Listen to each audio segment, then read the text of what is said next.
Okay, from here on out, we are being recorded. So the first thing I would like to do is have Gladys step up. If she could introduce herself and kind of start us off here today, please. Thank you, Jane. Really appreciate that. And I really am pleased to see so many incredible people here for this. And it's just really exciting to me that there's just so many people ready to do this. I just love that. 122 people so far. That's really great. I'm Gladys Tiffany. I'm the director of Omni Center for Peace, Justice, and Ecology in Fayetteville, Arkansas, where most of the presenters for this are located. And Omni Center is an action hub, and we are based in Fayetteville, and our vision is a world that works for all. The mission that we have that goes with that vision is that we educate and empower and connect people to move that direction. And like most of you, we really want to see a world that is where the well-being and the rights of people and planet and community are all supported and nurtured.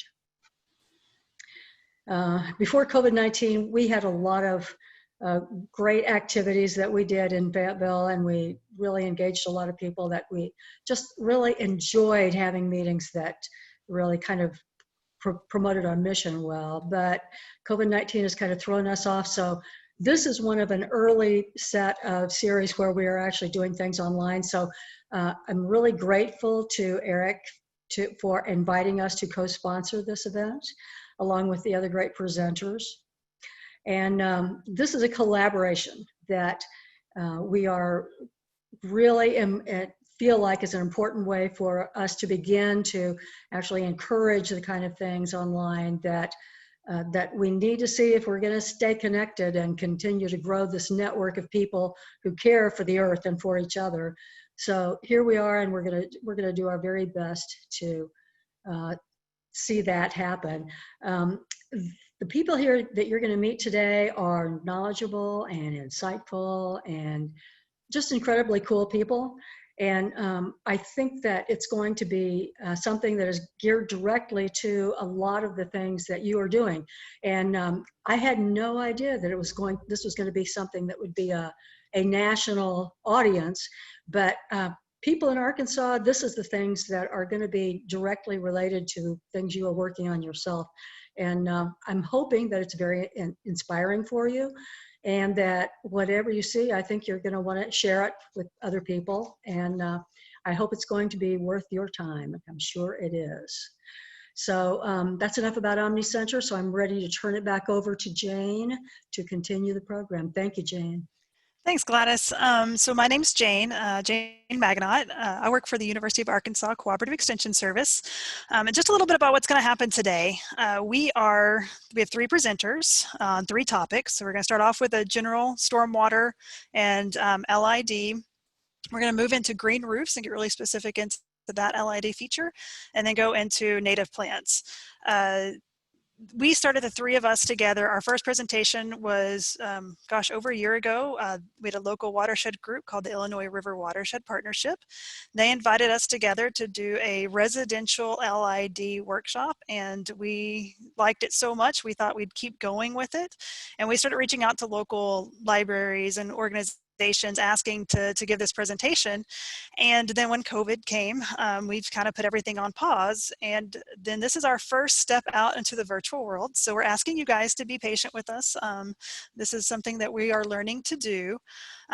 So we ask you to be patient, but we're going to get kicked off. This is usually the beginning of the program where I tell people, okay, this is where the restrooms are, but seeing how you're mostly at home, you probably know where the restroom is. So hopefully that you don't have to direct you there. And then also is that we're going to have the chat open. You are welcome to leave comments. You're welcome to ask questions. There are now currently over 130 of you guys, so keep that in mind. We're going to be moderating that, but we are going to probably answer questions toward the end because there are so many. So we're just going to kind of compile them as we're presenting. We're going to work on compiling those, answering them toward the end. So even if it might be earlier in the presentation, if there's something, we will have our email addresses throughout. So if you need to get in touch with us or contact us, you can always reach out to us. There will be follow-up emails, again, with the registration link, because this is recorded. So you'll be able to reach back out if you have a burning question that we weren't able to get to, or that you didn't have time, maybe you had to leave and couldn't stick to the end. So anyway, that's out there. And so with that, I am going to get started. First of all, let me get my screen sharing going.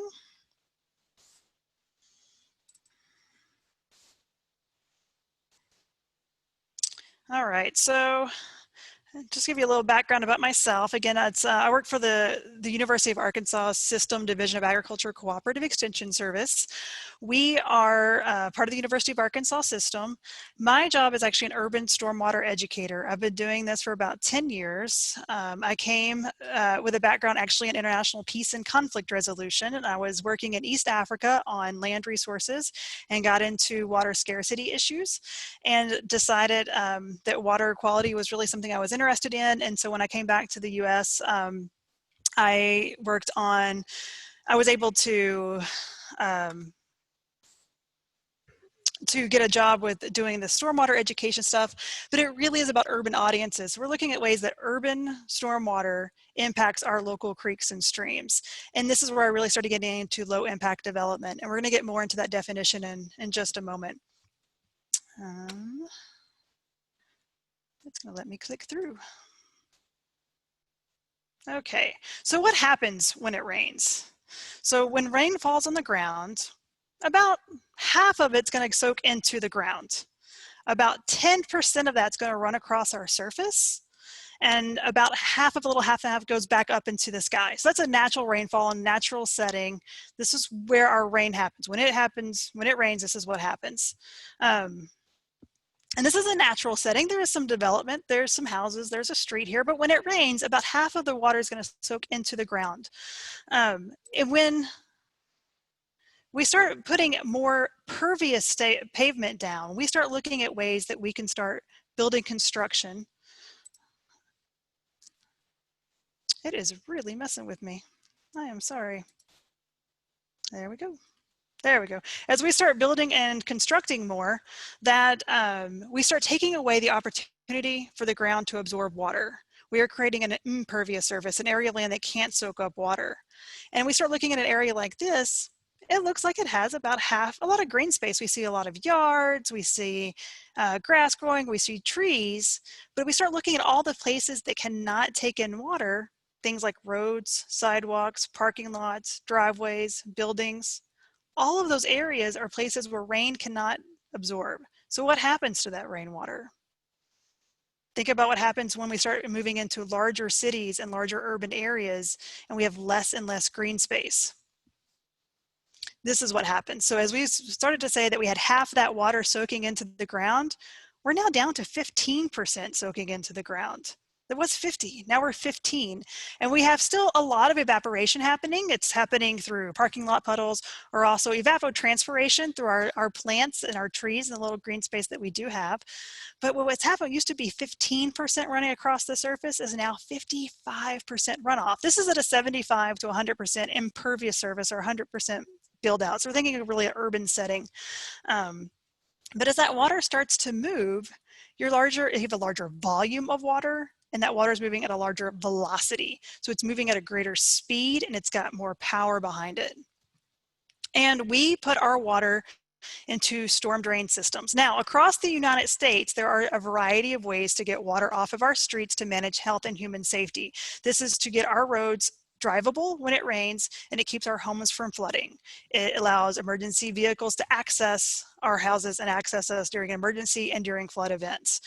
So the way that most infrastructure is set up now in the United States is we have a separate set of pipes. It's called an MS4, a municipal separate storm sewer system, that when that water goes right into one of those inlets at a storm drain, it goes straight to a creek or a stream. It does not go to the wastewater treatment plant. It does not get filtered. A lot of older cities, think about New York City, Chicago, there's areas of San Francisco, St. Louis, a lot of older cities have combined sewer systems. So when it rains, that water goes into that storm drain system, and that water does go to the wastewater treatment plant. It does get treated and filtered. But when we have a large rain events, there are issues with backup and backflow. And so again, back to health and human safety, we do not want sanitary sewage coming back up into our streets. We want it to get away. So it is necessary to have that water moving freely, unrestricted, to keep our homes from flooding, to keep our streets from flooding. And that's why we've created this separate storm sewer system. But with that, we've had some issues. Stormwater can be bad. As it's moving that larger volume and that larger velocity, it's able to move things with it. It's like a magnet just running across our streets. It picks up things like sediment from construction sites, erosion, bare soils. It picks up nutrients from fertilizers, pet waste, also legacy nutrients inside of our soils. It has litter, so think if it's intentional litter for somebody throwing it on the ground, or if it's in the, here in Arkansas, we have a lot of pickup trucks that are in the back of the pickup truck, it might blow out. I was driving down the road the other day with my 2 kids, and the kids wanted to roll down their windows, or, you know, it's 2020, they push down their windows. And a plastic bag whipped up out of the back of my truck, or the back of my car, I didn't even know was there, and went right out the window, and people were driving by, "You litter!" And I was like, oh my gosh, it wasn't me, oh, it was my kids. So unintentional litter happens. There's bacteria from pet waste, pesticides, from lawn chemicals, other household hazardous waste, people that pour paints down storm drains, greases down storm drains. People tend to think that storm drains are a way to dispose of things we don't want. Maybe it's because they think it goes to a wastewater treatment plant, or because they just think out of sight, out of mind. There's also automobile fluids. So this could be like oils or even brake pad dust. Those really build up. Even things like car washing, if you're washing your car on the street where that water flows through, think of all the soaps that might be on your car, the dirt you're washing off your car. If that doesn't go into a regulated storm drain that goes to a wastewater treatment plant, that's all going to go straight into a creek or a stream. It is a direct conduit that takes that, all of that off of our streets and our driveways right into a creek. So I was going to show a few pictures. I really want to, because this talk is focusing more on low impact development, I really want to talk about what low impact development can do for our water quality. And what it's supposed to do is really slow down water. So this is what happens, what a creek looks like when we have a large volume and a large velocity of water coming through. So we have a lot of water moving very quickly, and it creates that brown cutout, and you see those trees falling into the creek. Those are because that erosion's happening so fast and so quick, and it's taken all that soil with it. And you think, well, why is dirt bad in water?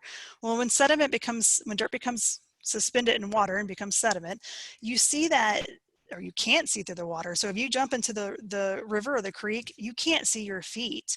It's too dirty, it's too murky.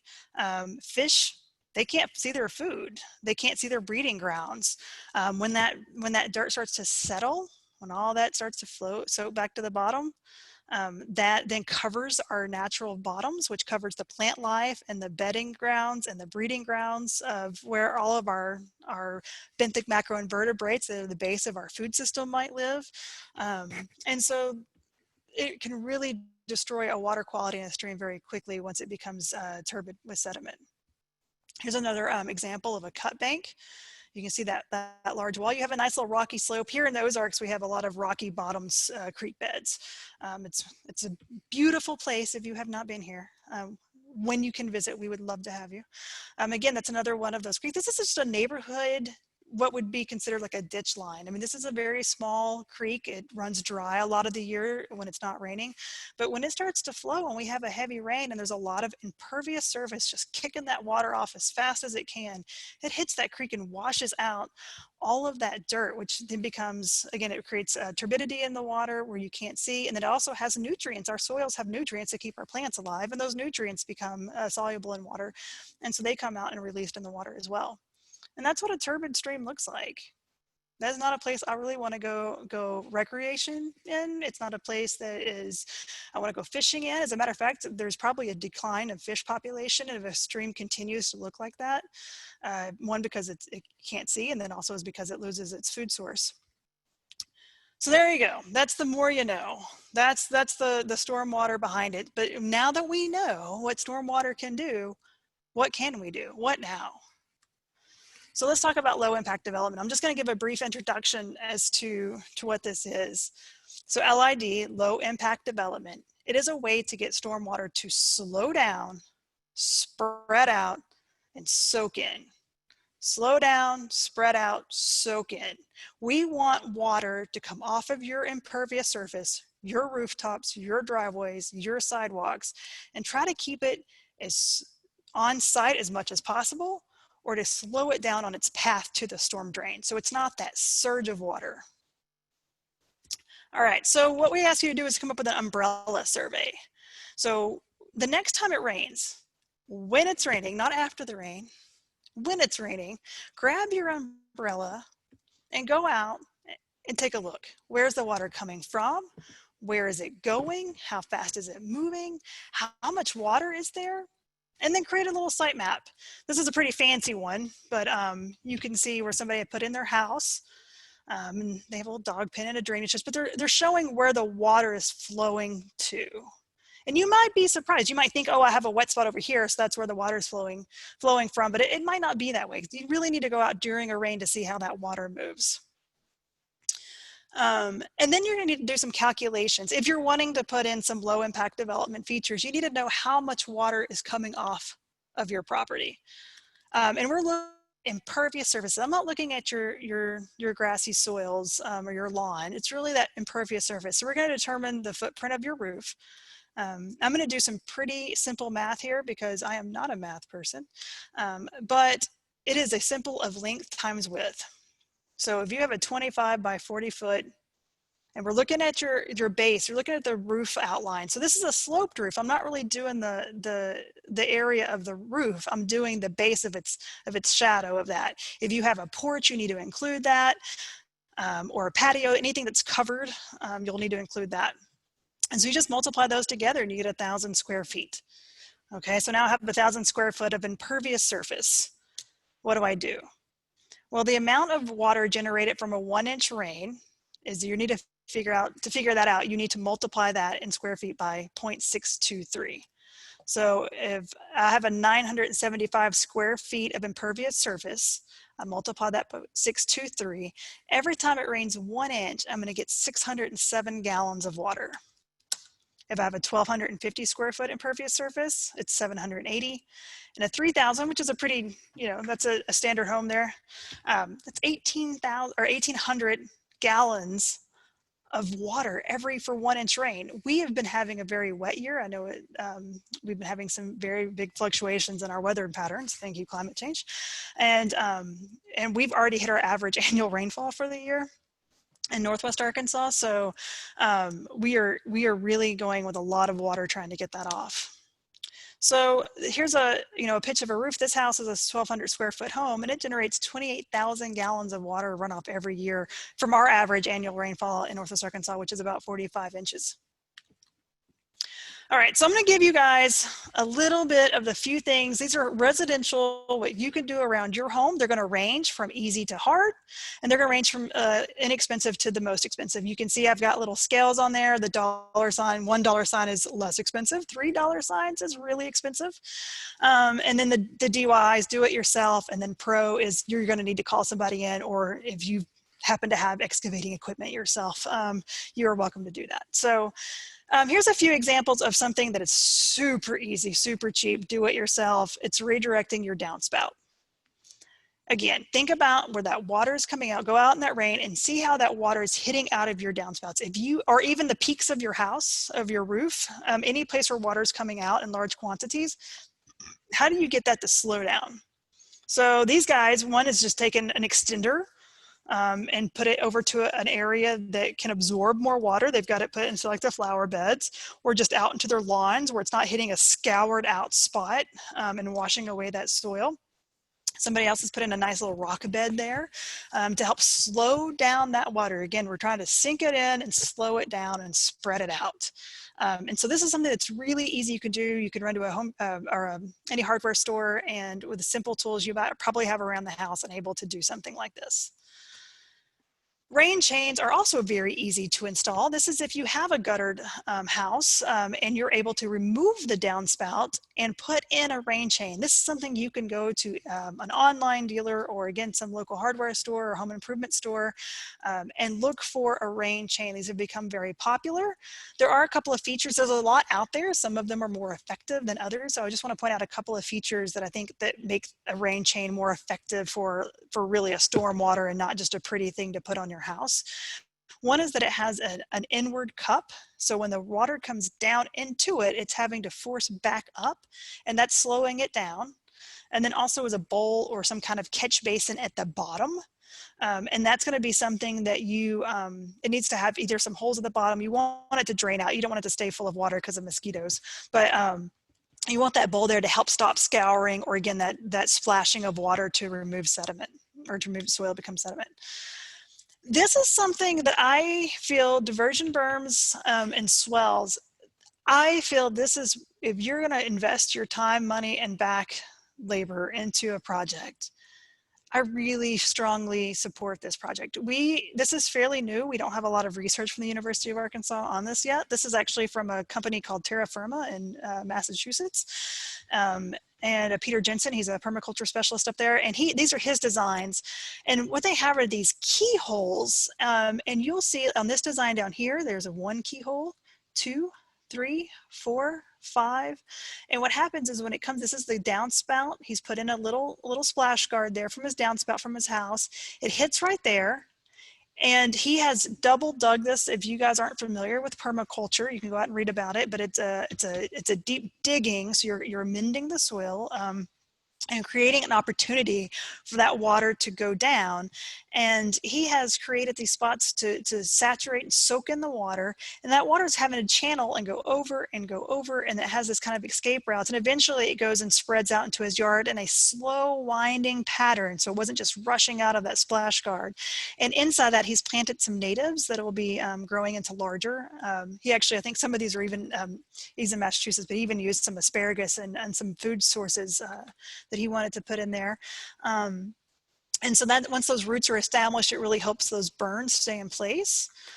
These are also little catch swells. So this is water coming off of a parking lot, and every berm right there is going to slow the water down, and then have to make that water go up and around. So you're slowing it down. And in the meantime, anything that's on that parking lot, if it had dirt on that parking lot, every time it slows down, the sediment's going to settle down. It's going to settle down, and eventually these will fill up. You'll have to go through and clean them out, but every few years. And it's a really great way of slowing down stormwater and mitigating some of the pollutants that might be inside that parking area. And then here's another one. You can see this is a side sample. It's very similar to that first one. Again, that splash guard there and keyholes. And again, his company name is Terra Firma. There are hopefully other companies out there doing that. That's one of the ones I know about. I'm not going to go into the native plants selection for this because Eric will go into detail with that for you later. Rain barrels, cheap, effective, do it yourself. People love rain barrels. You can chain them together to get a larger quantity of water. Make sure you get food grade barrels. We have resources on our website. I'll give you that later, or you can see it down here at the bottom, where we talk about our designs for rain barrels. We use these food grade plastic barrels, get all the parts, put it all together, and we can do them for about 35 bucks. So depending on the cost of what you get for the barrel. And they're not going to water your irrigation system. They're not going to be piped into a drip irrigation system. There's not a lot of pressure there, but they are great for putting into a watering can and watering your garden and really slowing down that water as it's coming off of your house. So let's go into, I call this the rain barrel and steroids. Cisterns. Might have heard from them from your grandparents. These were very popular. There's above ground cisterns, like as the one you see down here in the middle, or below ground cisterns.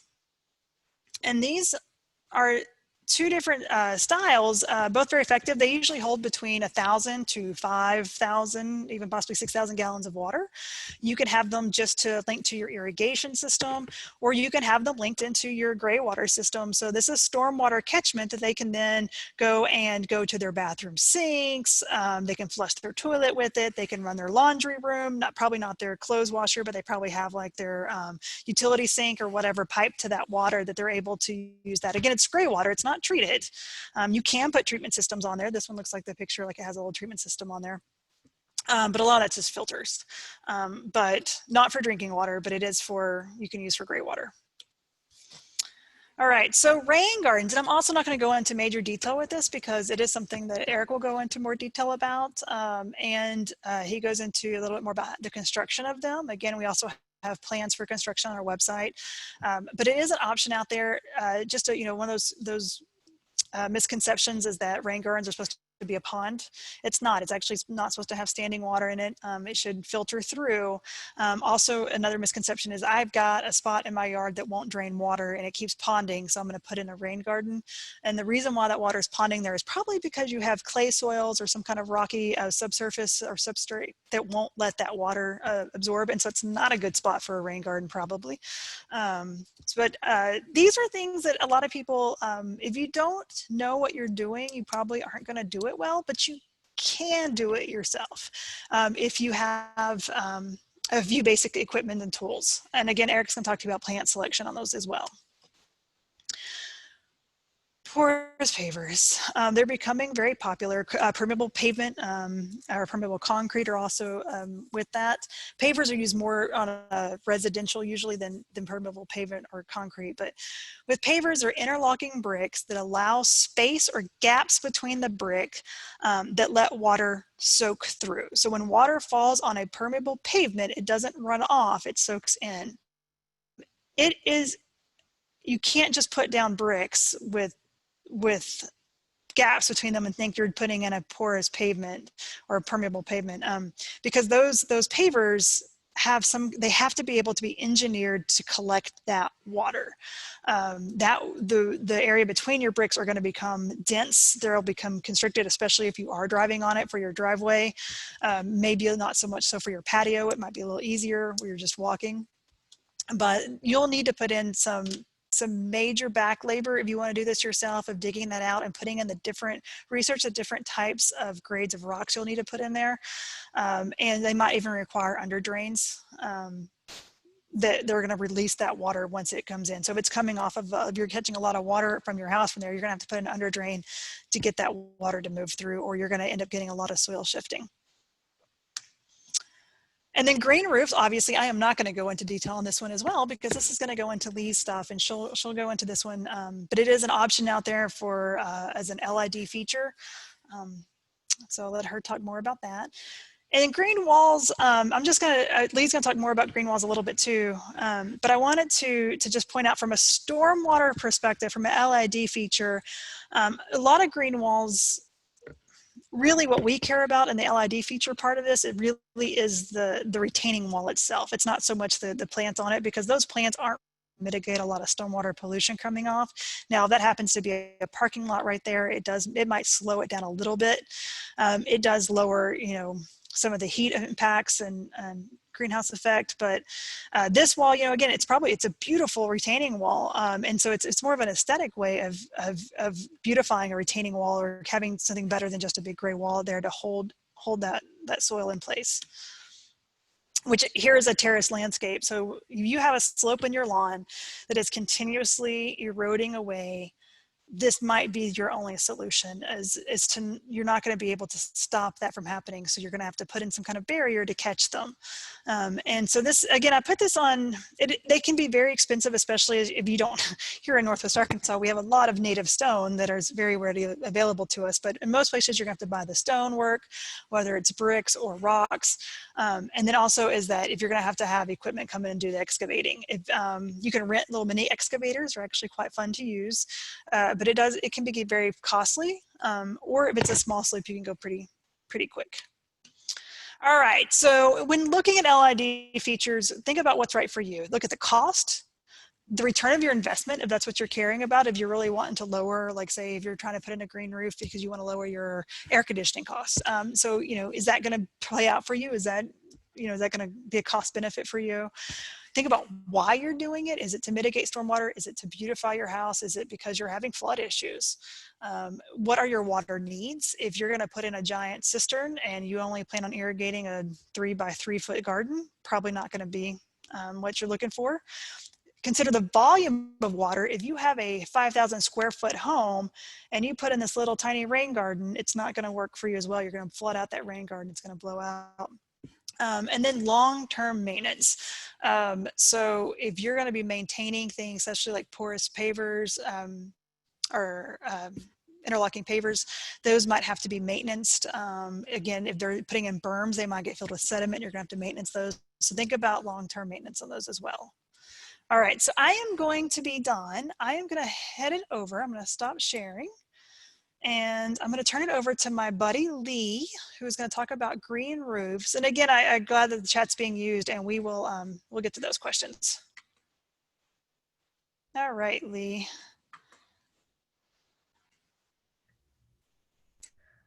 Okay.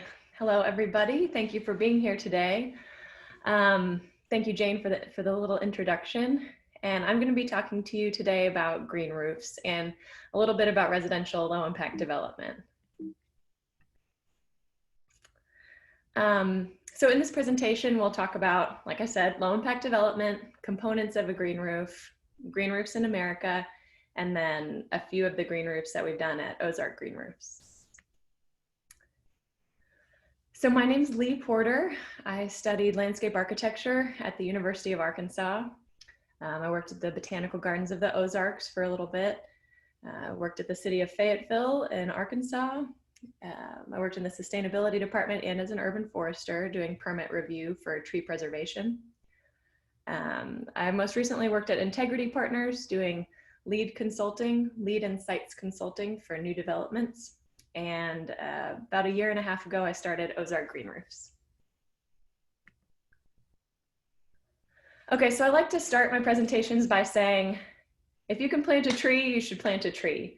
I am obviously a green roof advocate. I love green roofs, but the environmental benefits of a tree really outweigh the environmental benefits of a green roof. And while they have some of the same ecosystem services, if you can plant a tree, if you have space for it, that's really where you're going to get the bang for your buck. So since we're talking about residential options today, if you have space to plant a tree, do that. And then plant a green roof. So here you can see the angel oak tree in Charleston, South Carolina. And then this is the California Academy of Sciences green roof in San Francisco. Both beautiful examples. So while I'm talking about trees, last fall I got to see the treaty oak. If we were in a room together, I would ask you how many of you have seen the treaty oak, and typically a few people have. This is in Austin, Texas, and it's part of the Council Oaks. They estimate that this tree is 500 years old. It's a live oak, which is Quercus fusiformis. We don't have many live oaks here in Northwest Arkansas. There are a few, but this is a species that I'm not as familiar with, but I know it's prolific in Texas. And it's famous because in 1989, it was vandalized. The herbicide Velpar was used to try to kill it so that it could be cut down for development. It was saved by the local tree people, local arborists, and in 1997 it produced acorns again and is today still living. Like I said, this is in the fall. So I was in Austin. I got to see the Austin City Hall green roof. This is downtown. It's an example of an extensive green roof, and well, it's a semi-extensive green roof. And this is on the 3rd floor of the Austin City Hall building, which is a beautiful building. If you have the chance to check it out, I would highly suggest it. There's art. You can see this neon elephant and giraffe, and the architecture is beautiful as well. So low impact development and the benefits of green roofs. Jane talked a little bit about stormwater, and These are two clips from the Low Impact Development Manual that the University of Arkansas Community Design Center put together. And I've circled here where green roofs fit. They're called vegetated roofs in this spectrum, but vegetative roofs, green roofs, are in the middle of, on the left, you can see super mechanical ways to deal with stormwater, and on the right, you can see soft engineering, so biological ways to deal with stormwater. And green roofs are in the middle there. They're partially structural and technical, and then partially they're biological because they're soil and plants and water. So here are a few other beautiful examples of soft engineering over hard engineering. So some of the environmental benefits of green roofs. Green roofs help to replace green space, to slow stormwater, cool urban heat island temperatures, and increase biodiversity. And here's a local Fayetteville example of a green roof at the Montessori school. This is an extensive green roof. So green roofs help to replace green space. And when I first learned about green roofs, this is something that really resonated with me, that if you're building a new building, that you're replacing what was there before on the roof. And it's not necessarily an environmental benefit, but it just makes sense to me that like the impact is there, that you're replacing what you took. And I think that that's a really, really beautiful narrative. So this is a green roof in Switzerland, and you can barely tell that there's a building underneath it. Green roofs help to slow stormwater. So based off of a typical asphalt shingle roof, green roofs slow the volume of stormwater by 65%. And Jane has some calculations of what that would be. So if we took 65% of her calculations of how many gallons per inch, you could figure out what the reduction of a green roof would be for your house. Green roofs help to cool urban heat island temperatures. We all know what it feels like to be in a city. Here in this graph, you can see downtown, it's really hot. And then if you're in rural farmland or in a suburban residential area, it's gonna be cooler. And again, that's in part because of trees. I mean, trees are really silent workhorses for the environment. But in the downtown urban environment, green roofs can also help to cool that urban heat island temperature. So this is an example. Here you can see the thermal picture of a green roof. This is a Chicago City Hall green roof. And so on the left, you can see the real picture. And on the right, you can see the thermal image. And that's about a 75-degree difference in the black asphalt roof versus the green roof. And obviously, green roofs help to increase biodiversity. I love going onto our green roofs and seeing caterpillars and butterflies and bees. Sometimes we see worms. Have yet to see any big wildlife, but they do help to increase biodiversity because they're replacing the green space that was lost through the development.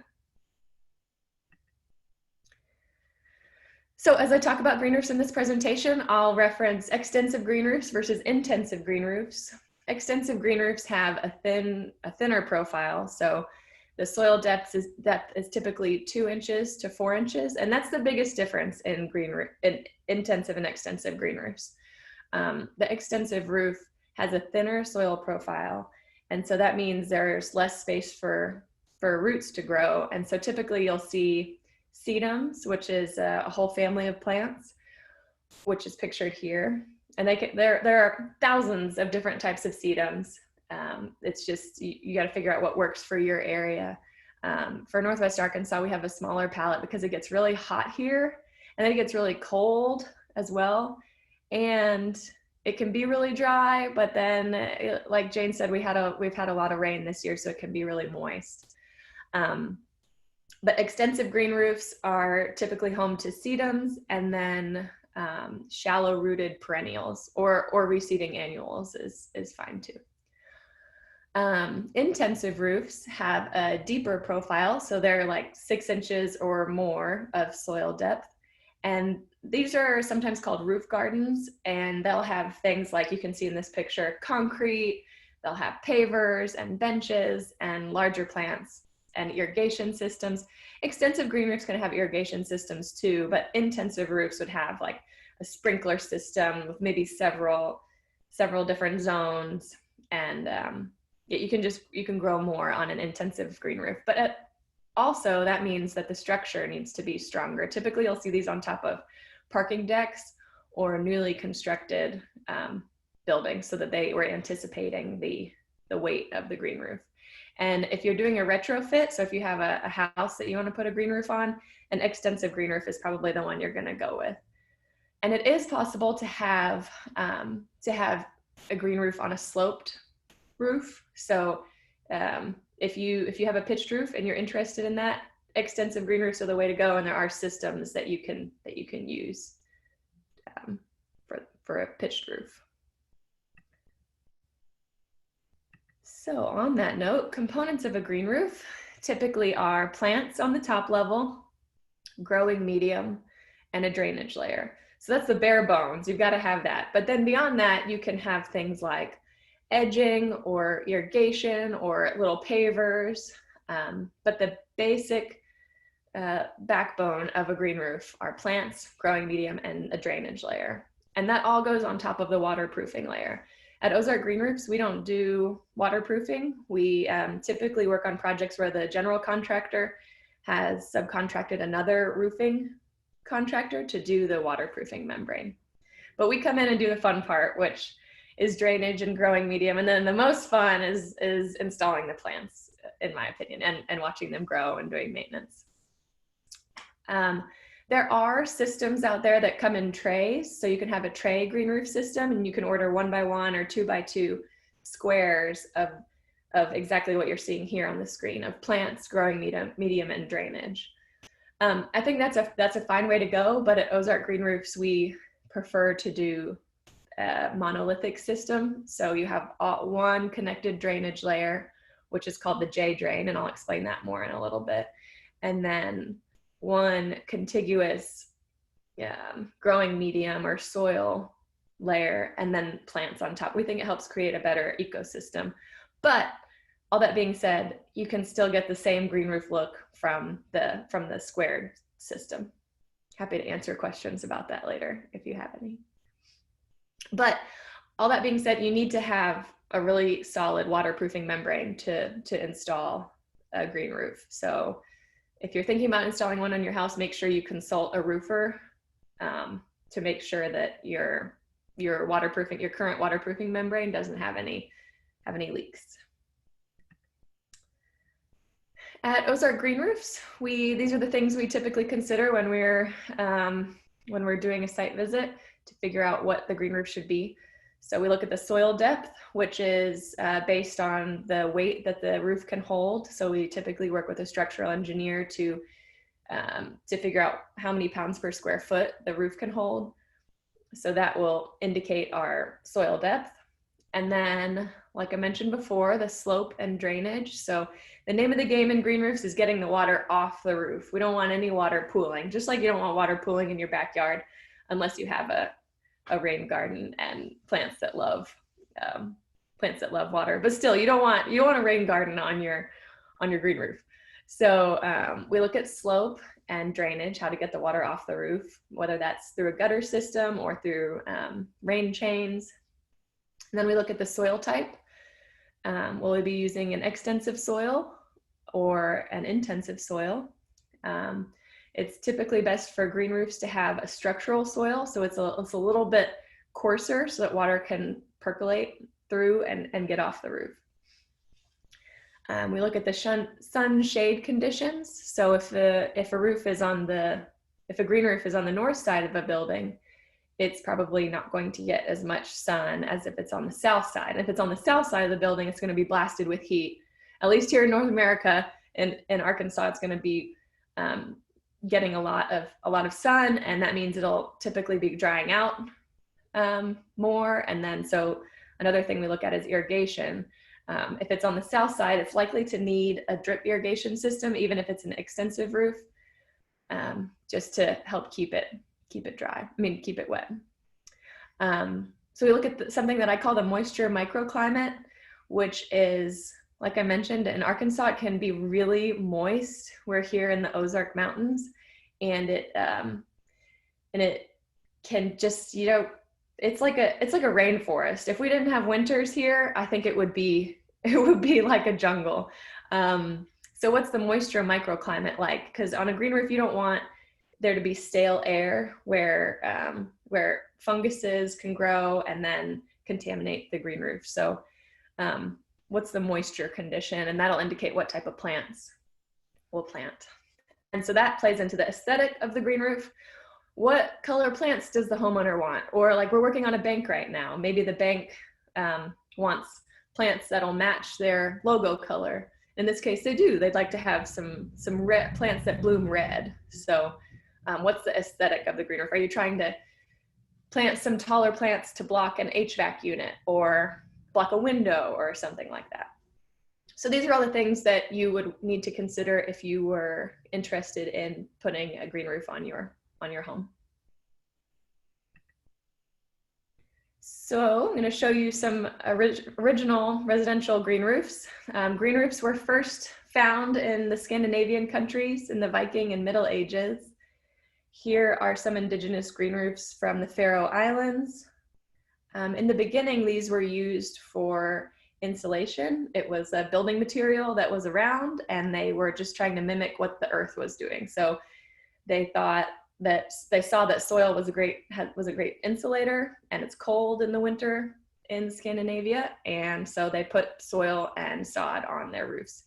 These, while they are green roofs, they're typically called sod roofs. If you say sod roofs to green roof people, they'll throw your mind back to that they are the indigenous original residential green roofs. So those were pictures from Norway, and here are some pictures from Sweden, and I love this one. You can see goats on the top of one of the roofs, and I have heard, but I haven't seen, that there is a restaurant in Wisconsin that has goats on its green roof.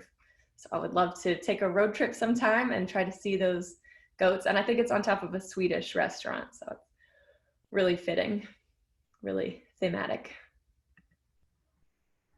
And I love this picture. It shows a sod roof being installed, but in modern day. So you can see underneath there's the perforated plastic, and that's the J drains. That's a modern technology, but then they're still installing these old school sod roofs, and it works. You can see, yeah, they're installing one here, and then there's also one already installed down there. But I love this image, especially because these guys look really comfortable installing their green roofs with just a cord to hold on. Hopefully they're not that high off the roof.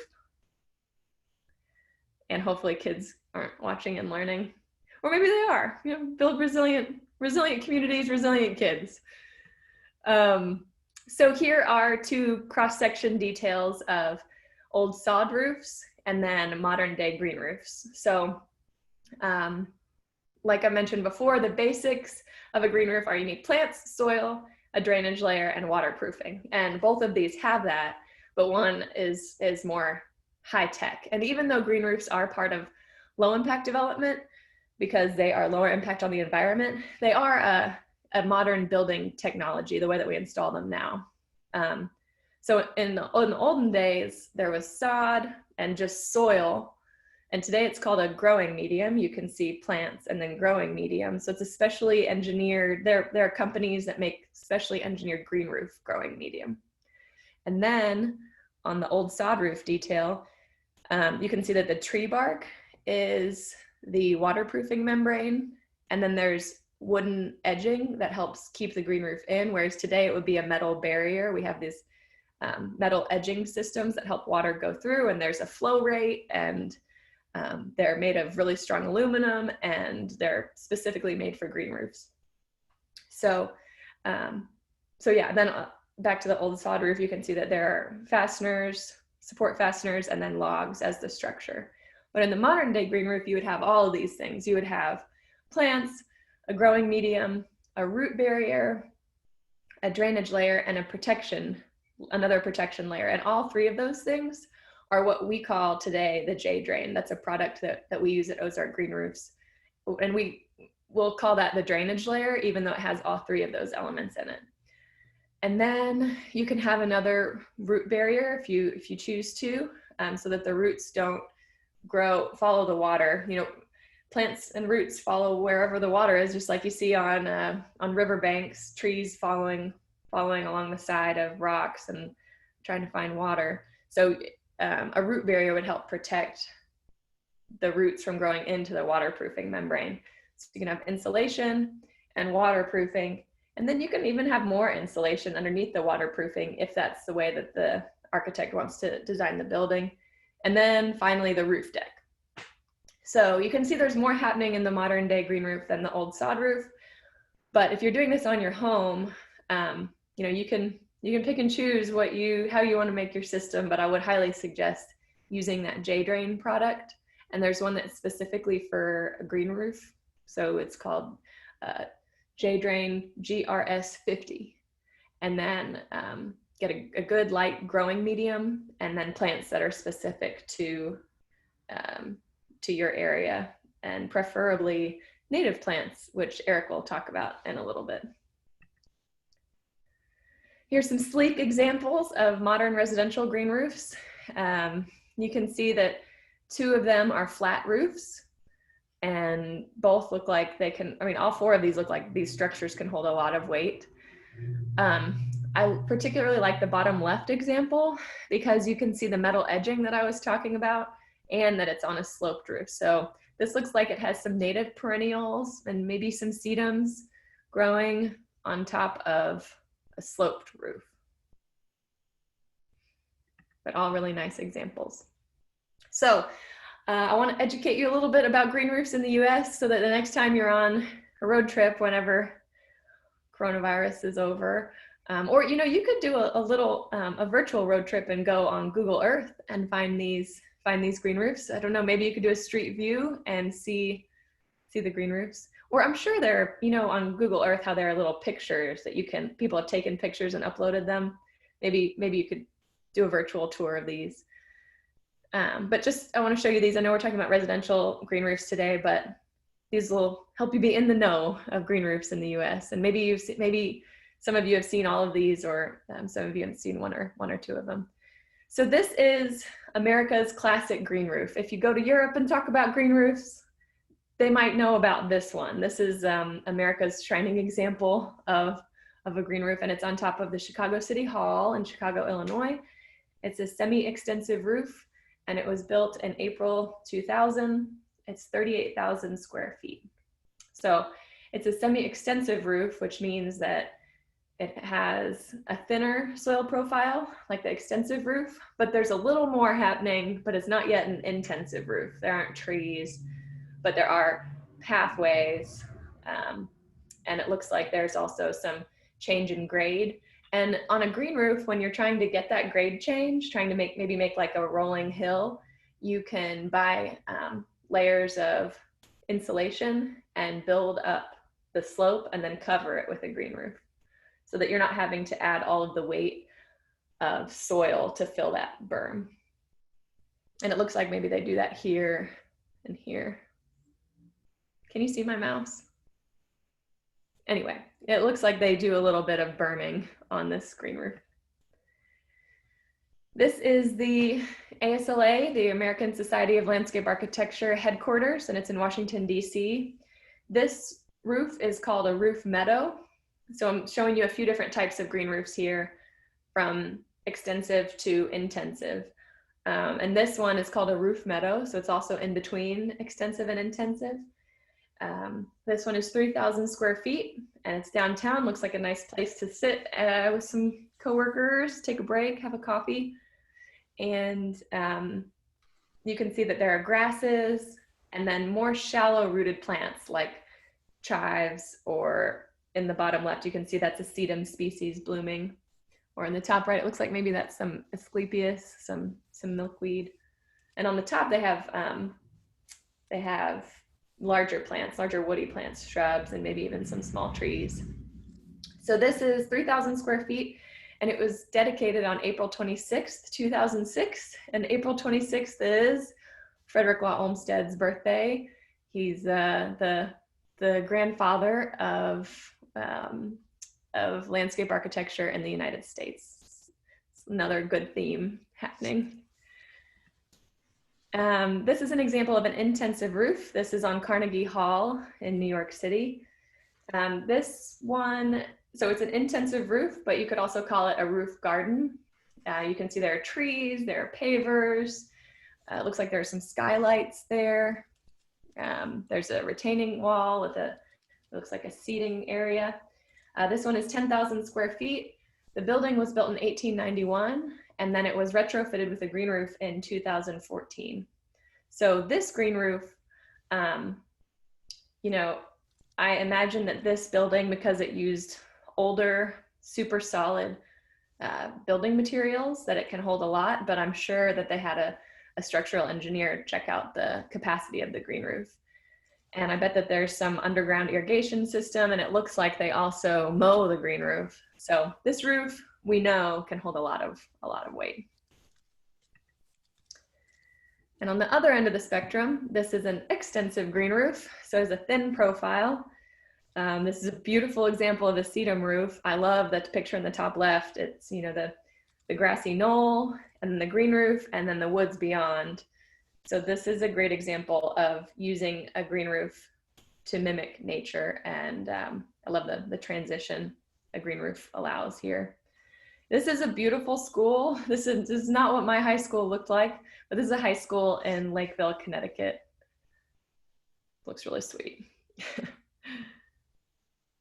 So I'd like to show you some of the green roofs we've done at Ozark Green Roofs, several of which are residential green roofs. So this is at Park Avenue. I'm going to show you some process photos so that if you decide to embark on a green roof endeavor, you will know some of the steps and not feel like what you're doing is totally crazy. So here is us unloading the soil. This is soil from a local company called Heirloom Soils, and we gave them a weight that we needed the green roof soil to be, and then they mixed this together. So each of these totes is like 3,500 pounds. So they're heavy. So we got the soil up on the roof. Here's the installation crew. We use a company called Verdant Landscaping to do we subcontract them to do our installations.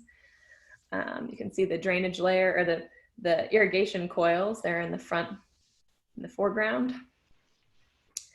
This is after the drainage layer, the growing medium, and the irrigation have been installed.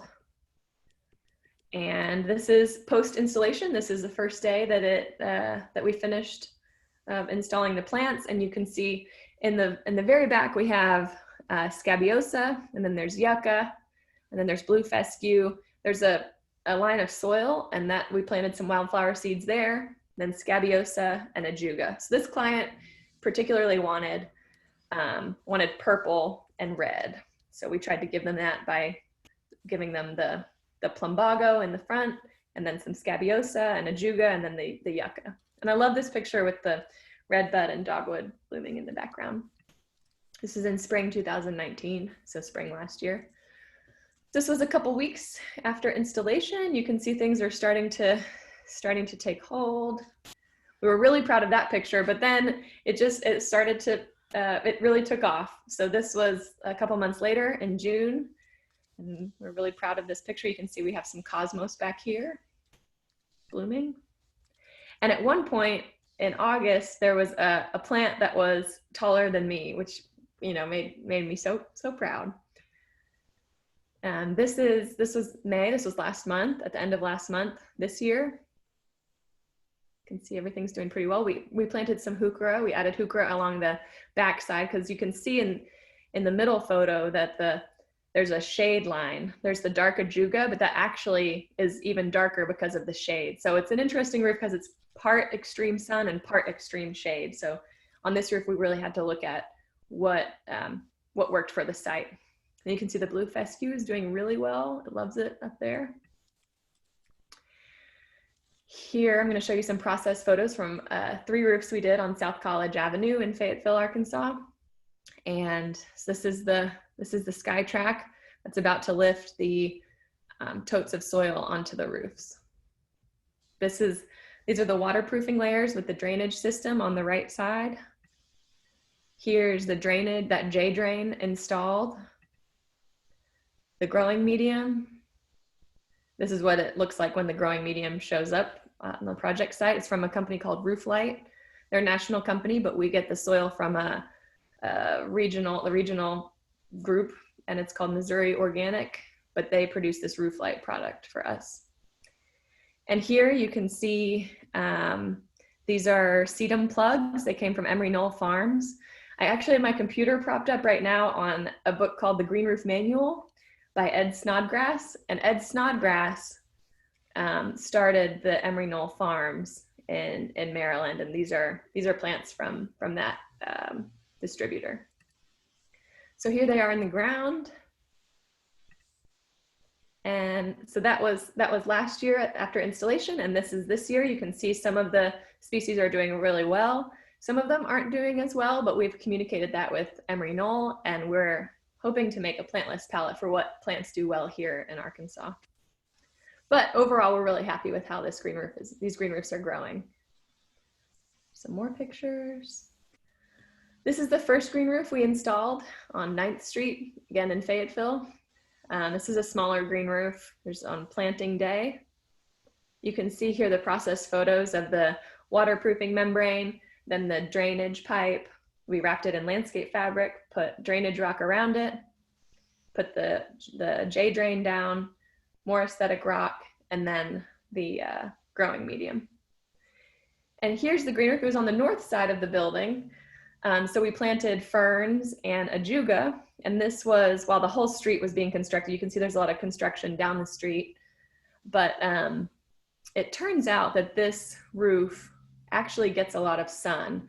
So we kept some of the plants that worked and have been slowly replacing the ones that didn't. You can see a lot of the ajuga is still there, but we planted heuchera, which can do a little bit better in sun and shade. So you can see the roof line is pretty solid there of the shade and sun condition. So that was last year. And then this year we planted even more sun-loving plants.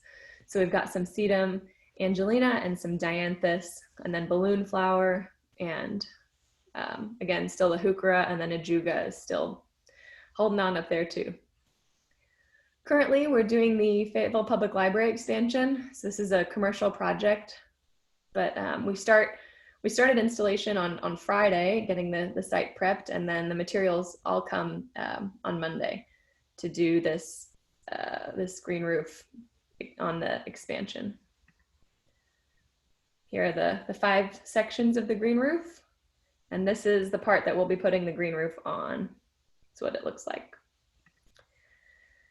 We're also doing a green roof on the First National Bank. This is a client that's excited about red. You can see their logo in the bottom right. They like red, so we'll be putting some red plants on the roof for them. It's gonna go over the drive aisle when you drive to put your checks in the tube and have your checks taken and your money given back, or whatever transaction you're doing. The green roof is going above that area. Here's the detail of what the green roof will be. So you can see there are plants, irrigation, growing medium, drainage layer. Again, reiterating that's the basis of what you need to do a green roof.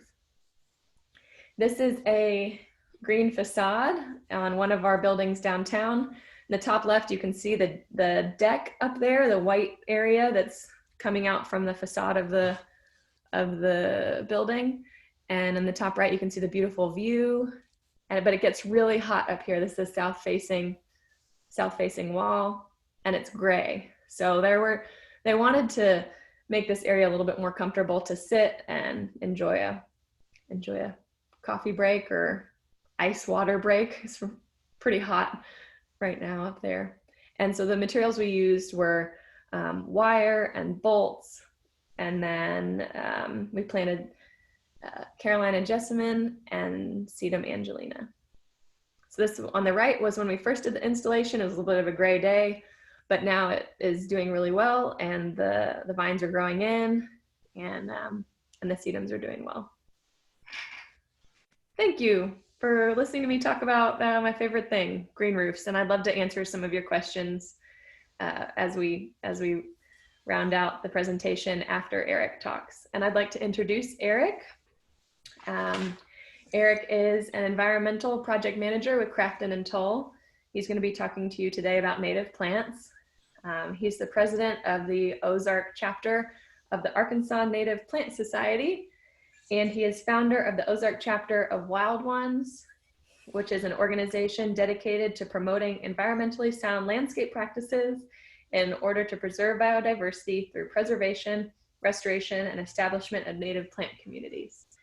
And as I like to say, Eric is a native plant guru. Thank you, Lee. Eric. Yeah.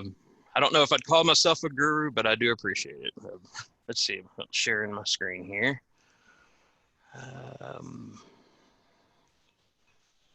All right, how we doing? Everybody see it? Cool. All right. I'm going to talk to you today about native plants. Since we're talking about stormwater, probably focus a little bit on how to choose native plants for a rain garden. However, a lot of the stuff I'll talk to you about today on native plant selection can easily be applied to upland areas or non-rain garden areas. So, all right, a little bit of outline of my presentation. I'm going to a little bit of background on rain gardens, what the benefits of rain gardens are, some things you need to consider when designing a rain garden, and which native plants would go well in a rain garden, how to determine which ones will work and which ones won't. So a little bit of background. What is a rain garden? We're just going to start real basic here. Rain gardens are shallow constructed depressions that have been planted with deep-rooted perennial flowers and native vegetation. So these are strategically located to capture and soak up rainwater that flows as runoff from impervious surfaces such as roofs, streets, driveways, and parking lots. After a heavy rain, these gardens will typically fill with a few inches of rainwater. You can see the plants in these. These are plants that can handle those periodic periods of inundation, but if a rain garden is designed well, it should drain within 24 hours. But it basically helps slow down and store stormwater on site. This rainwater can then filter into the ground, which helps recharge groundwater supplies and aquifers, and also reduces the velocity of stormwater that's entering our local drainages and streams. So like I said, it helps slow down storm runoff before it enters a nearby storm drain. So what are the benefits of this? Well, localized flood control. They help reduce the flow intensity of creeks during storm events and help sustain creek flows during these dry periods if you're putting more water into the soil. This helps improve stormwater or water quality by filtering stormwater and increases water infiltration and recharges groundwater supplies. Another benefit of rain gardens, if it is designed well and it drains within 48 hours, it can be an effective means of mosquito control. Mosquitoes are unable to complete their breeding cycles within that 48 hours. So while they may lay eggs and there may be larvae in there, they will not reach their adult stage before it dries out. Other benefits of rain gardens is, especially if we're using native plant species, these are habitats for birds, butterflies, and beneficial insects. They can also enhance the beauty of yards, neighborhoods, and businesses through these beautifully landscaped areas. So what do you need to consider when planning or designing a rain garden at your home? First, decide on a location. Jane is right, a low area in your yard may not be great as it is for a rain garden. A lot of times these low areas, clay particles will become dissolved in water and they may collect there. So you may have a higher clay content in that area, but there's still things that we can do to remediate that. I would like to think of low areas where water is already ponding as perfect locations for rain gardens, since that's where the water already wants to go. A lot of times water is in these areas too long for turf grasses to be able to live, but there's many other species of plants that can survive those periodic periods of inundation. A great location is near the discharge point of an impervious surface. Right here we see one along the roadside, and it has a little drainage inlet that goes from the road into this rain garden area. You can also put them at a discharge point where maybe some water comes off of a roof or parking lot or something similar. You want to keep it 10 feet away from foundations, trees, and underground utility lines. So make sure you call, was it 811 before you dig, and make sure you know where your utility lines are. Next, determine your soil texture. And really what matters here is how permeable it is. What's going to really restrict or reduce permeability is the amount of clay content in your soil. What you can do is called a ribbon test. You take some soil, make sure it's really, it's moist, not too wet, rub it in your fingers, and then start to kind of push it between your thumb and your forefinger to create a ribbon. If your ribbon is 2 inches or longer, then you probably have too much clay.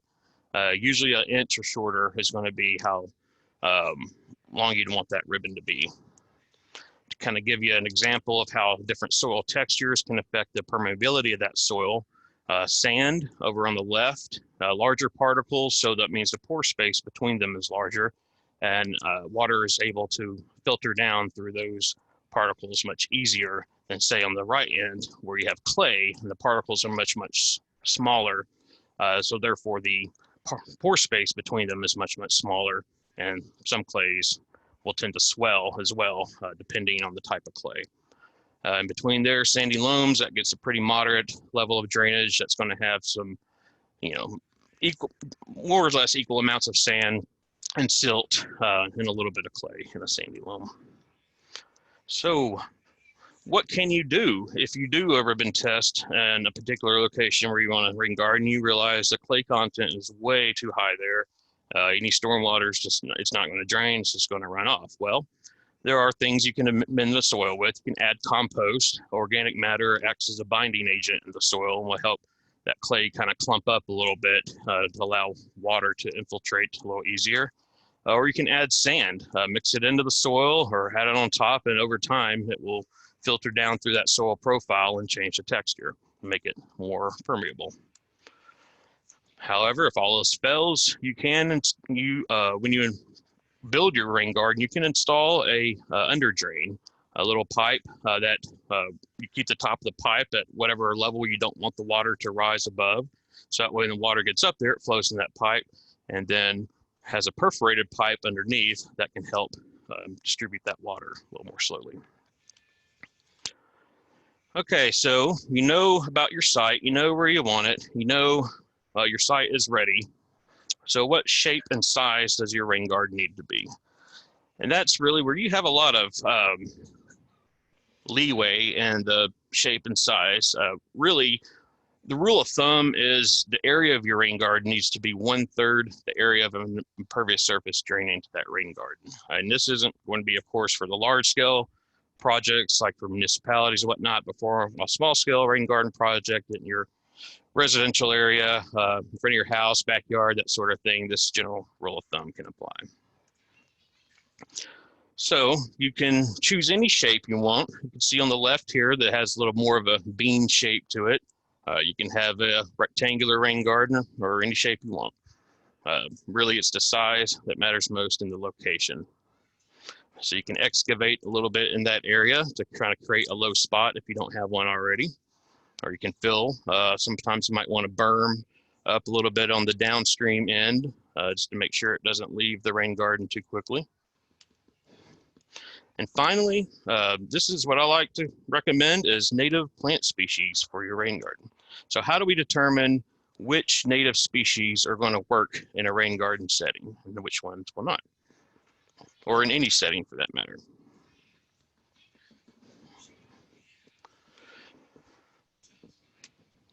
Sorry, I'm having things pop up on my screen. I'm having to admit people into the... All right. Well, first of all, why do we want to choose native plants for these? Well, a lot of native plant species have deep root systems, especially prairie plants. During the dry summer months, these root systems reach deep into the ground and help pull up water from deep in the soil to help get them through those droughty, dry months of July and August. Non-native grasses, especially turf grasses, also often require watering during these dry summer months because their root systems are very shallow, don't go very deep, and so they're not able to pull up those deeper reserves of moisture in the soil.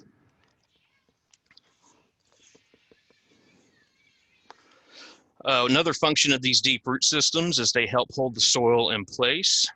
They improve the soil's ability to absorb and filter water. You imagine a plant that may die out eventually, and then once the deep roots decompose, they still leave these little channels through the soil where that root was. And these really help with water infiltrating through the soil profile. Water can also travel around the surface of the root where there's a little bit of a gap between the root and the soil. This higher infiltration rate reduces the amount of runoff that is traveling over the surface and into our local waterways. And the soil, with its natural ability to break down pollutants, is able to remove more pollutants, such as nutrients, before they enter our local rivers and streams. And because native plants are typically adapted to the amount of precipitation we get in a normal year, one of the benefits of using these is a reduction in the amount of water that's needed to irrigate to keep them alive. Think about a lot of our lawn grasses in the city and how we have to have sprinkler systems or people that are watering these things during these dry summer months. Well, nobody goes out and waters the prairie, right? Nobody's going out and watering the woods. These things are already adapted to our local climate and can survive mostly on the rain that falls from the sky. These deep root systems provide them water during those dry summer months. Native plants are already adapted to poor quality soils. They do well in soils that typically we'd need to add fertilizer to in order for many of our landscape variety plants to grow in. So since they're already adapted to these local soils, adding too much nutrients or over-fertilizing can be bad. That's one of the mistakes I made when I first started growing native plants. Is I was growing in containers. Because at the time I lived in an apartment, and I would add potting soil to these containers, and these plants would just grow way too tall. It's called lodging, where these plants, they grow too tall and fall over. So they don't do very well with too many nutrients, and they really do prefer lower quality soils. So that is a benefit because we don't have to purchase fertilizer or apply it.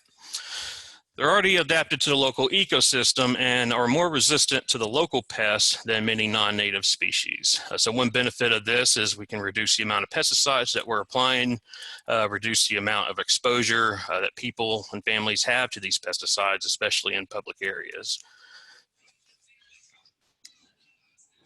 And when we choose native species, we are reducing the amount of invasive species that are entering into local ecosystems. Many of the invasive species we struggle with today were intentionally introduced at one point as gardening plants. Think about Bradford pears.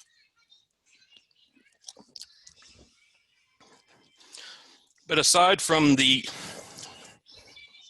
economic advantages of natives, native plants also provide nectar for pollinators such as hummingbirds, butterflies, and moths, and many species rely on native plants for the resources they need to live and complete their life and reproductive cycles. In short, native plants are already a part of our local web of life. They've been evolving here or in the area in which they are from for millennia and have developed relationships with the local wildlife and pollinators that they don't have with plant species from other continents. So when we use native species in our landscaping, we are helping reweave that web of life back into the built environment. Native plants improve biodiversity. Planting a single native species can attract other species that may be associated with it.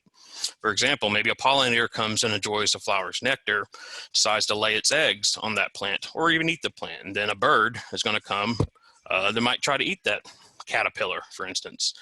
Birds, they rely heavily on caterpillars to feed their young. So without caterpillars and butterflies, we may not have very many birds. Without native plants, we probably wouldn't have caterpillars or butterflies. So since urbanization and development can often create habitat fragmentation, planting native plants is a way to help patch back in some of that habitat that has been lost due to development, urbanization, sprawl, and even agriculture. So when we're looking at what species will grow in a particular location, what kind of factors do we need to think about? Well, look to nature. Where does a species like to grow?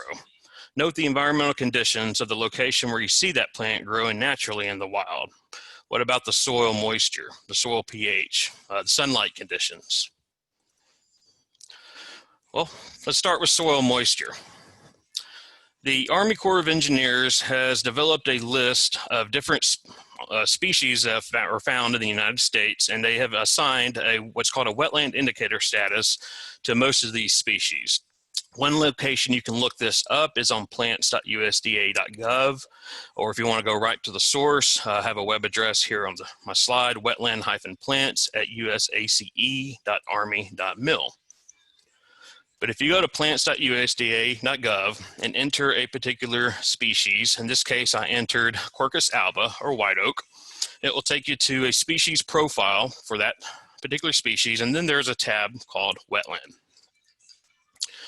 And what this information on this tab will tell you is what the wetland indicator status for that species is for all the different, what we call those, different districts that the Corps manages within the United States. So here in Arkansas in the Ozarks, we are in the Eastern Mountains in Piedmont. The rest of Arkansas is considered within the Atlantic and Gulf coastal plain. However, not too far away from us in Oklahoma, you get those Great Plains and Midwest regions as well. In this case, white oak has the same indicator status for all these regions, but sometimes they can differ. So that's why it's good to know what region your rain garden is located in and what the wetland indicator status for that species is in your region. So here is a map showing the boundaries of the Eastern Mountain and Piedmont region. As you can see, it includes a lot of the Appalachians, and since we're very similar in climate to the Appalachians over here in the interior highlands, they have decided to lump us in that region. But you'll notice the rest of Arkansas is not in the Eastern Mountain Piedmonts. And like I said, that is the Atlantic and Gulf coastal region. So what are the different wetland indicator statuses? Well, I have them listed here. You have UPL for upland. These are going to be the plants that like drier soil. At the bottom or the other end of that are OBL or obligate wetland plants. These are going to be your cattails and buttonbush. In the middle is facultative, and that's kind of these are the species that can handle moderate moisture, moderate dryness. Then you have facultative upland and facultative wetland that are kind of the in-between stages between facultative and the two extremes. So obligate and fac wet species. These like low areas on the landscape or poorly drained areas that stay wet. So these are going to be good species for rain gardens if they stay moist long enough. Maybe not standing water, but you may need at least some soil moisture to stick around. Pond edges, where that water level often rises and drops over time. These can support a lot of these obligate and facultative wet species and edges of streams. Sorry, I'm having to admit people here. Okay. All right, facultative species. These are moderately dry or moderately wet areas. These are great for rain gardens, especially ones that are going to have some stormwater coming in, but then for the rest of the time are going to be dry. North-facing slopes, where these are going to be drained areas, but they don't get a lot of sunlight. At least here in the Ozarks, we see a lot of mesic forest communities on our north-facing slopes. So these are areas where the soil just stays moist a little longer.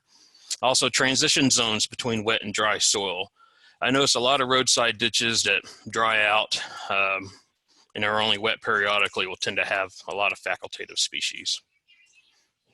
And then facultative upland and upland species, these are going to like the areas that are well drained. The uplands, the hilltops, south-facing slopes to get a lot of sun, west-facing slopes, sandy and well-drained soils. So what about sunlight duration? Which native plants are going to prefer the full sun? Well, these are ones that in their natural habitat, you'll find these in prairies, glades, those types of areas. They can be planted in open areas, south-facing slopes, or the south side of a building where it's going to get an ample amount of sun exposure.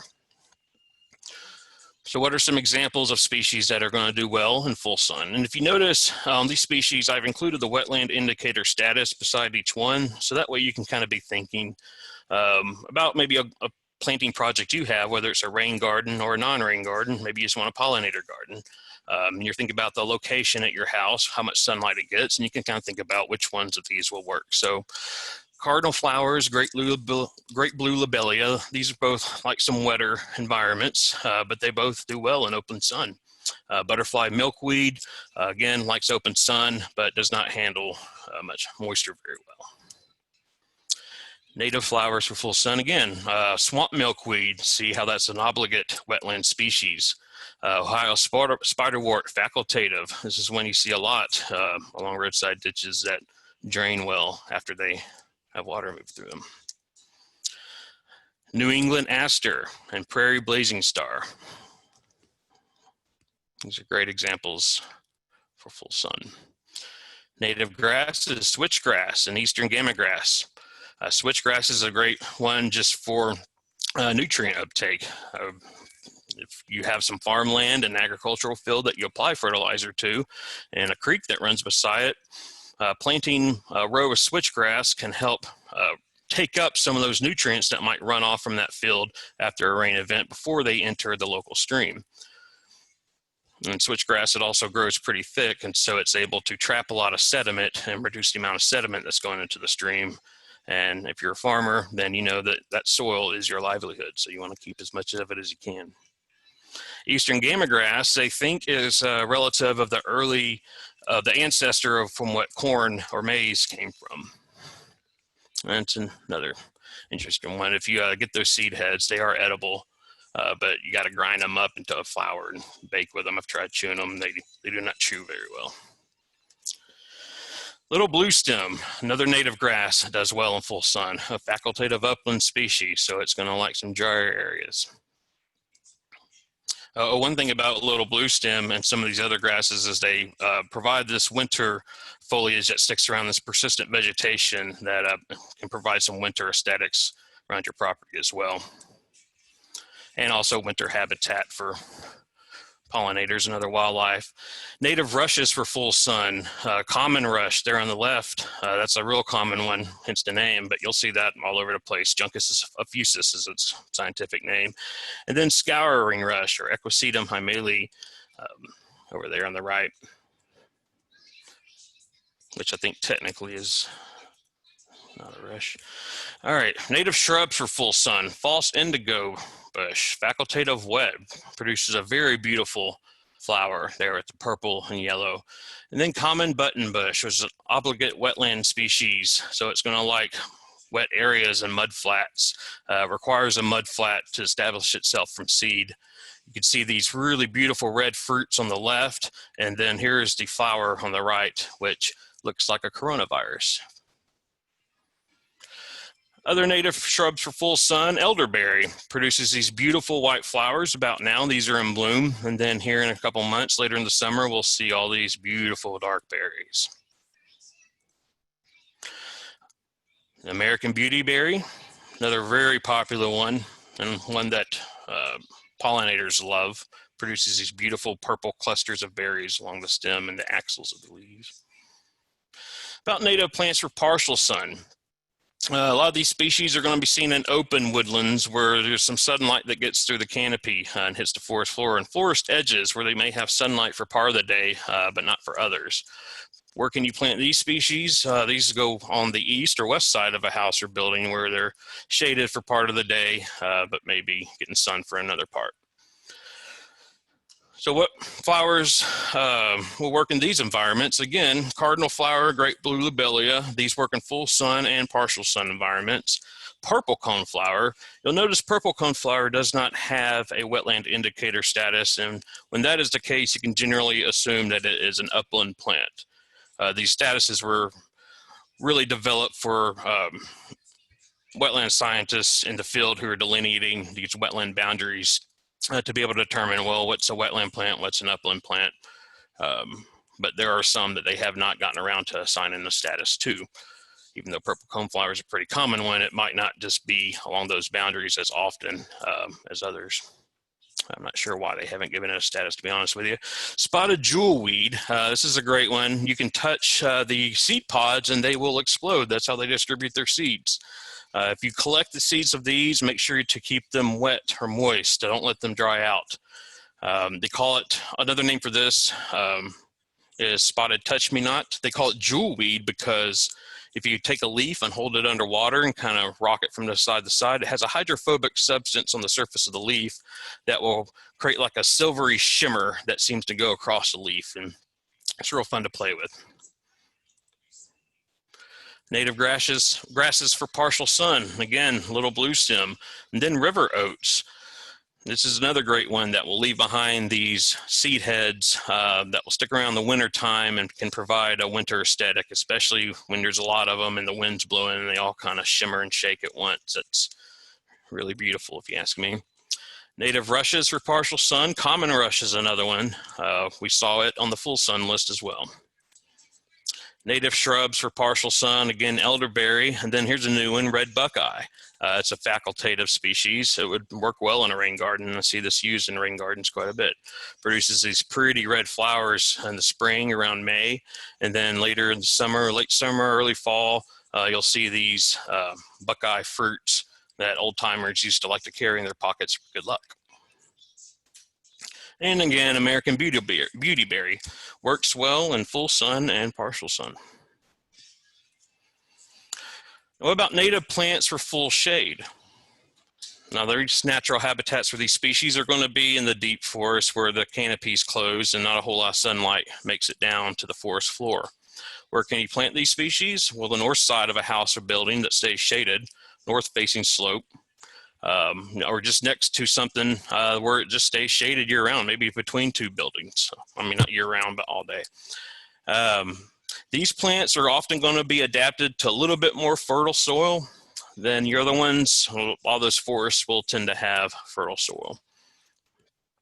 So what about native wildflowers for full shade? Again, we have purple coneflower, Solomon's seal, it's a facultative upland species, wild geraniums, and earnest spiderwort. This earnest spiderwort I like it because it's a lot shorter than our Ohio spiderwort, and also blooms about a month ahead of it. So yeah, if you want some spiderwort early and you want something low growing, this is a great native species you can use. Again, native grasses for full shade. We got river oats, and also Virginia wild rye. That's another great one. This is I believe a cool season grass too. So some people like to have a mix of warm and cool season grass. Virginia wild rye is one of our cool season ones. Big and little blue stem, Indian grass, and switchgrass, I believe, are all warm season grasses. Native shrubs for full shade. Northern spicebush on facultative species. You see it growing a lot on riverbanks and north slopes. A lot of times I see this way up high on a hill, and I'll make a note of what slope it is, and sure enough, it's in a shady area where it does not, the soil moisture does not evaporate. Pawpaws, these are great. Delicious fruit that's ripe about September. It has our largest native edible fruit, I believe is what it's. Wild hydrangeas, a facultative upland species, has these false flowers around the edges, and these are just meant to attract the insects to the real flower heads, which are here in the middle. And there are these tiny little flower heads that smell beautiful, and these are blooming right now here in the Ozarks as well. So what about some native species for phytoremediation and petroleum? Like Jane said, a lot of times, especially coming from parking lots and driveways and streets and whatnot, a lot of stormwater may contain hydrocarbons. So common hackberry, eastern redbud, black willow, a lot of these species you see here have all demonstrated in an experimental setting an ability to degrade hydrocarbons, as well as these native grass species, switchgrass, blue grama, prairie cordgrass, Canadian wild rye, bottlebrush grass, which is one of my favorites, a little and big blue stem, buffalo grass and Indian grass, and then you see eastern gamma grass, that corn relative. And the way a lot of these work is it's not the plants themselves that are breaking down these hydrocarbons, but it's the microorganisms in the soil and that live within the rhizospheres or the root zones of these plants. So within the little area by the edge of a root, the roots of plants will exude certain substances that will stimulate microbial activity in the soil.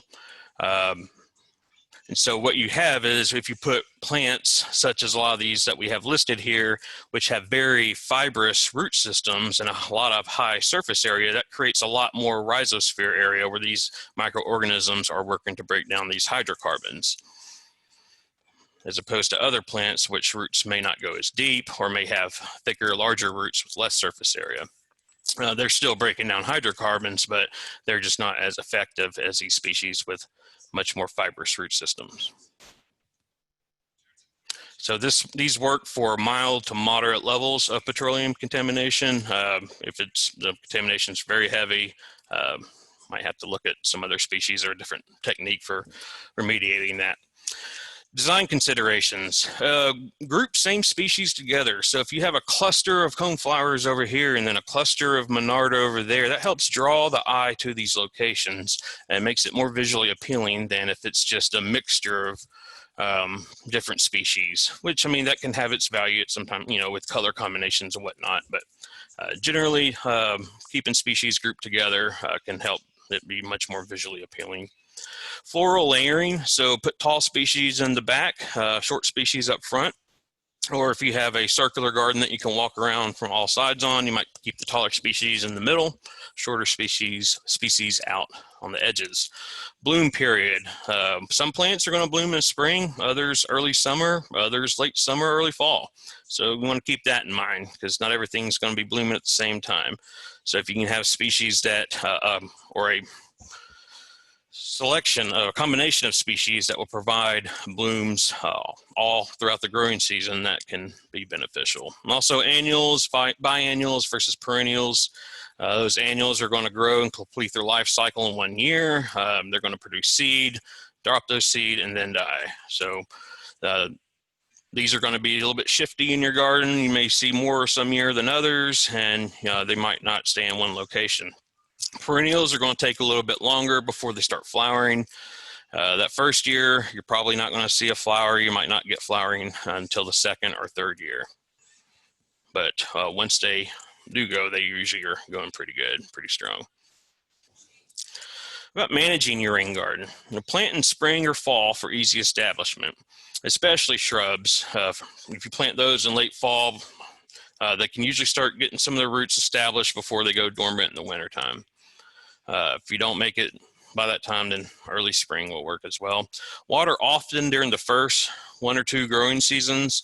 Many of these species will be able to make it through those dry months in the summer once they're established, but they sometimes may need some help during their first year or two.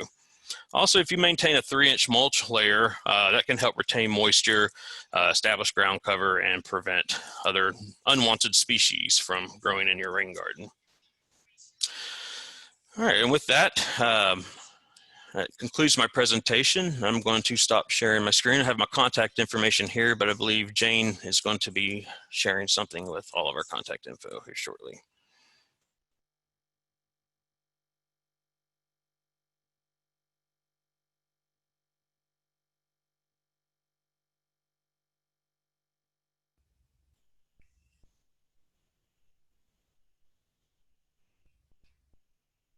Haha, very good. There you go. Thanks, Lee. So yeah, so this has our email contact information on it, our phone numbers.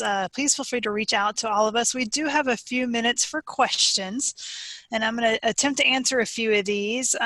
Lee, quite a few were for you. One of the very first things that popped out was about green roofs and solar panels, and how do they match together? Is there a question about competing for space and shade and infrastructure while on top of a green roof? Yeah, I saw that question, and I was honored to see so many questions about green roofs. Thanks for your interest, everybody. Yeah, solar panels versus green roofs, it's really up to the client. You know, I don't try to act like green roofs can do everything that solar panels can for the bottom dollar. Solar panels are expensive. Green roofs are also expensive to install, you know, based off of a typical asphalt roof or a TPO roof. Solar panels, you'll get a return on your investment that's really easy to see. You'll be able to see your electricity bill go down, but you're probably also paying off the solar panels unless you were able to buy them straight up, which would be great. Green roofs have a lot of benefits, but they're hard to quantify. some cities have stormwater taxes, and green roofs can help offset that. I know Fayetteville is thinking about having one, and so if you have a green roof, your stormwater tax will be less, which is awesome. I mean, not the tax, but the offset that green roofs can help with. And so, but green roofs and solar panels, when put together, green roofs help keep the solar panels cool, and in theory, they should help them perform better. But then at the same time, the solar panels would be shading the plants. So you'd have to choose specific plants that can deal with shade. Green roofs and solar panels work really well together. But I love seeing roofs with both. But as far as choosing one over the other, really just depends on what the client's wants and needs and budget is. Thanks, Lee. And Eric, I'm going to switch over to you. I was looking for local resources for native plants. Northwest Arkansas, Little Rock keep popping up. Are there some places that stick out to you to get native plants?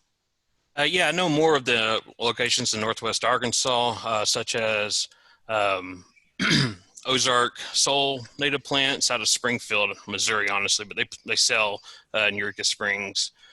There is Ozark native plants out of St. Paul, Wild Streak native plants, and also, I'm trying to think if there are any, the Northwest Arkansas Master Naturalists are really great. They grow a lot of local ecotypes. They donate plants a lot. The plant sales they have, all the money goes back into the organization. I really highly recommend them. They're also willing to just donate plants for projects, just because it helps keep them within a certain tax bracket if they're donated and not making too much money. Down in Little Rock, I see advertisements for native plant sales with Little Rock's the Audubon Society there, so you can always ask them. I'm not sure which nurseries may carry native species. I would be careful to make sure there are native VARs out there. Some are just fine for the local ecosystems. Others aren't so great. So just do your research on a native VAR before you decide to purchase and buy it. As far as some seed sources, Roundstone Native Seed Company, there's a website for them. They are out of Kentucky, but Arkansas Audubon sends all the seeds that they collect there to be processed. So sometimes they will have local ecotypes. If you call them up and say, hey, I'm in Arkansas, do y'all have any local ecotypes of the species? I've been told if they do, then they will be glad to send you those as opposed to a different ecotype. Ernst Conservation Seeds, it's another good one. They're on the East Coast, but sometimes they do have local ecotypes for Arkansas, and you can check out their website to see what their availability is. And then Hamilton Native Outpost in Missouri, it's another good one. And another source of seeds, Missouri Wildflower Nursery out of, I can't remember if it's Jeff City or somewhere up there, Columbia, Jeff City area. And I believe Gladys is one of your daughter or your son or somebody works there, I believe you told me. But that would be my recommendation, is these sources. Thanks, Eric. There's also the Northwest Arkansas Master Naturalists will do a sale. I believe this year was because of COVID. They didn't have it, is what it sounds like. But they typically do not a sale, do a sell and then even a trade locally. And then one of the ideas is that, start calling your local nurseries and asking them about native plants and trying to show that there is an interest on them and get them to do more. And then, on the other side, somebody mentioned about trying to get them not to sell Bradford pears. And if we can educate people to stop buying them, perhaps they'll stop selling them. So I think that's just as important. Promoting the sale of native plants and disinvesting in invasive species and suggesting that they not be planted. Yes, and I think you raise a good point too about letting the local nurseries know what the local market demand is for native species, because if they don't know, they're not going to start providing them. Absolutely. So, and Compton Gardens, they have a native plant sale each year, and I wanted to mention them because that money will go back into their organization as well. Yeah. Well, great. And then also, there was a really important question I thought from the green roof side was the idea about the maintenance on that, the need for replacement. How long does a modern installation last? What is the life of a green roof? Yeah, so I like to be straightforward with people that green roofs take maintenance. we at Ozark Green Roof offer maintenance services for the first year post installation. That's part of the price of the green roof. Not that I'm trying to sell green roofs to you here on this presentation, but it's really important to make sure that if you're going to install a green roof, that you have time to maintain it, just like you would maintain any other garden. So if you had a regular planter box and you put sedums in it, you can imagine that it would be pretty low maintenance. Like you would just need to go weed every once in a while, you know, maybe once a month, maybe even less than that. But if you had a planter box, AKA a green roof, with other species in it, you would need to prune based off of what time of year it was, make sure they were watered, and then weed as well. So that's on the surface.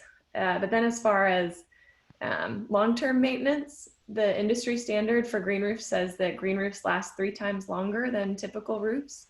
So that's in part because green roofs are protecting the waterproofing membrane from UV, from environmental damage like hail or wind and, you know, twigs and sticks being thrown on the roof, and then also from animals crawling on your roof. So green roofs can help extend the lifetime of your roofing structure, but they do need to be replaced when the soil starts to erode. So you can continue to maintain them by replacing soil as it erodes, but they do take some maintenance. But I don't think that's a reason to not plant them. They're great for a building. Well, and then another question that I thought was excellent that came up was the fact that native plants have such great long root structures, which was Eric pointed out. Right. And then you're saying putting them into green roofs, isn't that an issue? Doesn't that conflict? Do you want big roots? It does, and that's something I would love to work on with Eric or with other native plant people in Northwest Arkansas. Native plants that have shallow root structures. I think that it's obviously a benefit to prairie ecosystems and to woodland ecosystems that perennials have, or reseeding annuals have long, strong roots. But yeah, that's not such a good fit for a green roof. Again, because the roots will try to chase the water, and so you don't want roots trying to grow deep. Okay. And then what about edibles? Yeah, you know, I've thought about different themes for roofs. I would love to do an edible roof. I haven't had a client that was interested in that, but I think that it would be a great space, especially if it's accessible. Sometimes I drive by restaurants that have awesome roofs, and of course, when I'm looking at roofs around town or when I'm in other cities, I think, oh, that roof would look so much better with a green roof. And so a green roof on top of a restaurant, I think, would be a great opportunity for a edible roof. And I think there are some in the U.S. Botanical gardens and other places.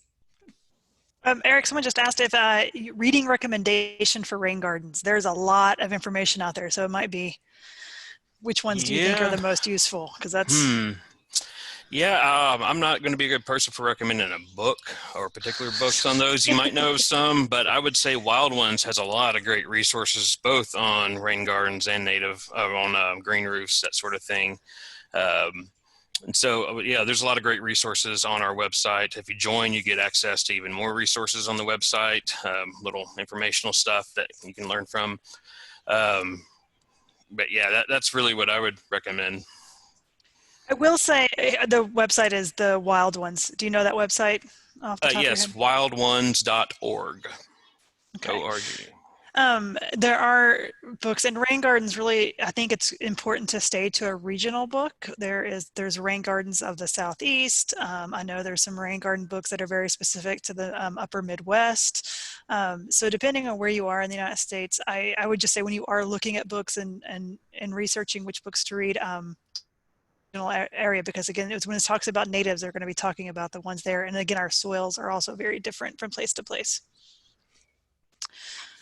All right. So All right, so I think that that is it for our major questions. There are a few. If you guys had a specific question that you want to email us, again, here are our email addresses. Please feel free to reach out. And I would also like to point out, I'm going to probably, when this is all over, we're going to have this done as a recording. We're going to send that recording out, and then we'll have probably some more informational links to you. Eric might have a few. I know I have a few that I would like to add to that. I have an informational handout that goes with the different introduction to the LID stuff that I talked about. So if you guys do have questions, please let us know through email, and we'd be happy to reach out. And if there's anything else, Lee, Eric? I'm good. It looks like somebody wants to see me. I just want to let you know I don't have video capability, which is good because I don't have to dress up. So. All right. I would ask everybody to please fill out we do have an evaluation, and I will put in that link again into the chat. It's there. So please fill out the evaluation. If not, it will probably be part of that once we get once Zoom renders the recording and that gets ready. It might take a few days up to a week to get that recording link ready for you guys, and we'll send that back out as long as you had registered. So everybody will get that. We appreciate it. What a great audience. Bye. All right. Thank you, everybody. I'm going to leave the meeting open for just a few minutes and leave the chat open. So there were some links and discussions in the chat if you didn't see. So I'm going to leave that open so everybody has access to the chat for probably the next 10 minutes or so. So feel free to go back and look through your chat. Yeah, thank you, Jane. Thank you, Lee. Thank you, Gladys. And thank you to everybody that came today. This is really fun. I really enjoyed this. Absolutely. Thank you, guys.